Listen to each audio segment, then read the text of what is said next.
hello नमस्कार मैं आज मोर लगर एजनक लग पालो ऋतु डेका बुली तो सरुर पৰাই लग आमी एकेलगे तो बर्तमान हाईकोर्टत उकिल है गुवाहाटी हाईकोर्टर तो आज लगालगी हो भाविलो भिडिओ एटाके बनाओ हासि राखो आमार स्मृतिबोर बहुत पुराना स्मृतिबोर तो সেই সময়ত আমি হাসি ৰাখিব নোৱাৰিলে আমাৰ তেনেকুৱা ধৰণৰ মোবাইল নাছিল এনেকুৱা নাছিল ঘূৰি ফুৰিছো সাইকেল লৈ পেলাই আজি গাড়ী চাৰি হল যেনিবা তো মোবাইলো আহিল গতিকে এই সেগতে মোবাইলৰ জৰিয়তে আমি হাসি ৰাখিব ললো লগতে হাইকোৰ্টৰ উকিল হিচাপে আমি তেখেতৰ পৰা মোৰ জিকে ব্লগ আসাম যেটো চেনেল আছে এটোৰ জৰিয়তে আপোনালোক এটা বস্তু অকনমান হলেও তথ্য অকনমান দিবলৈ চেষ্টা কৰিম আমাৰ জনসাধাৰণৰ প্ৰতি যেটো এটা ভাল দিহা পৰামৰ্শ দিব লগা সৰু সৰু কিছুমান বেসিক নলেজ আছে তো সেই বস্তুবিলাক আপোনালোকৰ মাজলৈকে নিয়াৰ কাৰণে তেখেতৰ পৰা অকনমান জানিবলৈ চেষ্টা কৰিম কিনো আচলতে হাইকোৰ্টৰ উকিল হিচাপে নিশ্চিতভাৱে তেখেতে একদম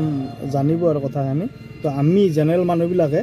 কি কথা আচলতে মানি চলিব লাগে আইন কানুন অকনমান হলেও বেসিক নলেজবিলাক ৰাখিব লাগে যাতে অন্য মানুহে আমাক এটাক কৰিব নোৱাৰে ভয় দেখাব নোৱাৰে পুলিচে হওক বা অন্য মানুহে হওক বা উকিলে হওক অন্য উকিলে হওক যাতে আমাক ভয় দেখাব নোৱাৰে আমি যদি নিজকে বচাই ৰাখিব পাৰো এই ক্ষেত্ৰত আমি সৰু কিছুমান বস্তু জানি থোৱাটো দৰকাৰ সেই হিচাপে তেওঁৰ লগত যেহেতু আজি লগালগি হল বহুত বছৰৰ মূৰত লগালগি হৈ ভাবিলো তেখেতৰ পৰা জানি লওঁ কিছু কথা আপোনালোকে এই মেছেজটো আপোনালোকৰ মাজলৈকেও পঠাম চেনেলটো চাব সকলোৱে স্কিপ নকৰে সম্পূৰ্ণ ভিডিঅটো চাব তেখেতৰ পৰা যেটো পৰামৰ্শ পাব এইখিনি আপোনালোকে জানি লোৱাৰ পিছত নিশ্চিতভাৱে আপোনালোকে প্ৰেক্টিকেল লাইফত আপোনালোকে এটো ব্যৱহাৰ কৰিব পাৰিব আনকো জনাব পাৰিব কথাবিলাক ল বস্তুটো কিনো হয়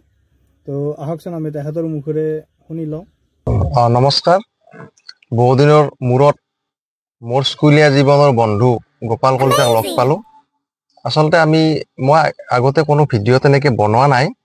মোৰ বন্ধুৰ অনুৰোধত তেওঁ কিবা এটা আইনৰ বিষয়ৰ ওপৰত দুআষাৰ ৰাইজক জ্ঞাতাৰ্থে জনাবৰ কাৰণে মোক ক'লে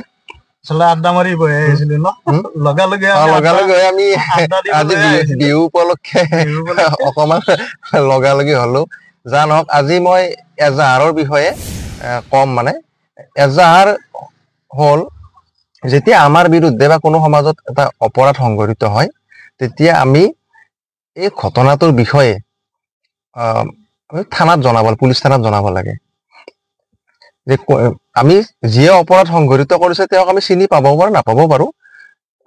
যে ঘটনাটোৰ বিষয়ে যে কেনেকে হল কি হল সেই অপৰাধটোৰ ব্যৱস্থা কৰি বিচাৰ কৰি পুলিচে তদন্ত কৰি এটা বিহিত ব্যৱস্থা লোৱাৰ কাৰণে আমি এখন এজাহাৰ লিখিব লাগে আৰু এজাহাৰ দিওতে সদায় আমি এজাহাৰ সংক্ষিপ্ত ধৰণে লিখিব লাগে গোটেই ঘটনাখিনি লিখাৰ দৰকাৰ নাই মূল কথাখিনিয়ে লিখিব লাগে আৰু যদি কিবা কাৰণত এজাহাৰ দাখিল কৰাত আমাৰ পলম হয় সেই কি কাৰণে আমাৰ পলম হৈছে ধৰা হওক মানুহ এজনক কোনোবা আক্ৰমণ কৰিছে তেওঁ চিকিৎসালয়ত 10-12 দিন আছে যে চিকিৎসাত ব্যস্ত থকাৰ কাৰণে এজাহাৰ দিয়াত পলম হল বা দুৰ্ঘটনা সংঘটিত হৈছে দুৰ্ঘটনাত পৰিয়ালৰ মানুহ এজনৰ মৃত্যু হল তেতিয়া তেওঁ মানে মৃতকৰ সকাম নিকাম বা আদ্য শ্ৰাদ্ধ বা সৎকাৰ এইবিলাকত জড়িত থকা কি কাৰণত এজাহাৰখন দিয়াত পলম হল সেই সংক্ৰান্তত বিৱৰণ থাকিলে ভাল যেতিয়া এখন এজাহাৰ কোনো থানাত জমা দিয়া হয় এটো পুলিচে এটা তদন্ত কৰে প্ৰাথমিকভাৱে তদন্ত কৰি পুলিচে যদি দেখা পায় যে এই যেটো ঘটনা এই ঘটনাটো মানে প্ৰমাণিত হৈছে আৰু যাৰ বিৰুদ্ধে এজাহাৰ দিছে বা কাৰোবাৰ মানুহজনৰ নাম এজাহাৰত উল্লেখ নাথাকিলেও পুলিচে তদন্ত কৰি তেওঁক বিচাৰি উলিয়াব পাৰে আৰু যদি পুলিচে সাক্ষীবাদী প্ৰমাণ লৈ দেখা পালে যে এই মানুহজন এই ঘটনাৰ লগত জড়িত তেতিয়াহলে পুলিচে এখন অভিযোগনামা যাক আমি ইংৰাজীত বা আইনৰ ভাষাত চাৰ্জশিট বুলি কওঁ মানে যিখন আদালতৰ জুৰিসডিকশন থাকে অৰ্থাৎ যিখন আদালতৰ দায়িত্বত ন্যস্ত থাকে তাত এই এজাহাৰৰ এইখন অভিযোগনামাখন প্ৰেৰণ কৰে আৰু আদালতলৈকে বিচাৰৰ বাবে প্ৰেৰণ কৰে আৰু আদালতে সাক্ষীবাদী গ্ৰহণ কৰি দুয়োটা পক্ষৰ যুক্তি তৰ্ক শুনাৰ পিছত যদি তেওঁৰ বিৰুদ্ধে উপযুক্ত প্ৰমাণ পায় সেই ধাৰাৰ অনুযায়ী তেওঁক দোষী সাব্যস্ত কৰি তেওঁক শাস্তি বিহিব পাৰে বা শাস্তি বিহে আৰু যদি প্ৰমাণ নাপালে তেওঁক গোচৰৰ পৰা খালাস দিয়ে আৰু এইখিনিতে আৰু এটা কথা যদিহে পুলিচে দেখা পায় যে যিটো ধৰণৰ এজাহাৰ দিয়া হৈছিল তেনেকুৱা কোনো অপৰাধ সংঘটিত হোৱা নাই বা তেওঁলোকক মানে সেইটো প্ৰমাণ নাপালে তেওঁ যেতিয়া আদালতত এখন কাগজ জমা দিব অৰ্থাৎ নথি পত্ৰ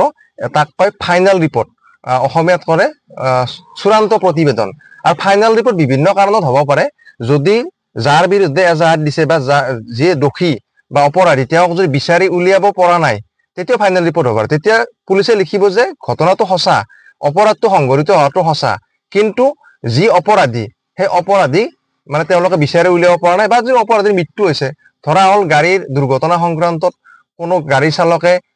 তীব্ৰ গতিত অসাৱধানভাৱে চলাই আহি কোনো মানুহক দুৰ্ঘটনা সংঘটিত কৰিছে কিন্তু সেই চালকজনৰ সেই দুৰ্ঘটনাত মৃত্যু হ'ব পাৰে এই ক্ষেত্ৰত তেতিয়া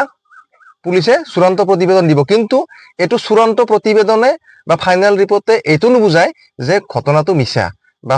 অপৰাধটো সংঘটিত হোৱা নাই অপৰাধটো সংঘটিত হৈছে কিন্তু যিজনে অপৰাধ কৰিছে তেওঁৰ মৃত্যু হৈছে বা অপৰাধীজনক বিচাৰি নাপালেও পুলিচে এইটো আদালতত চূড়ান্ত প্ৰতিবেদন বা ফাইনেল ৰিপৰ্ট দিব পাৰে আৰু আমি যদি পুলিচে দিয়া ফাইনেল ৰিপৰ্ট বা চূড়ান্ত প্ৰতিবেদনত সন্তুষ্ট নহয় তেতিয়া আদালতত আমি আপত্তি দৰ্শাব পাৰো আপত্তি আমি দুই ধৰণে দৰ্শাব পাৰো এটা যে পুলিচক মানে আৰু ইয়াতকৈ ভালদৰে তদন্ত কৰাৰ কাৰণে আমি আবেদন জনাব পাৰো বা আমি নিজাববীয়াকে যে পুলিচৰ যেনেকুৱা ধৰণে তেওঁলোকে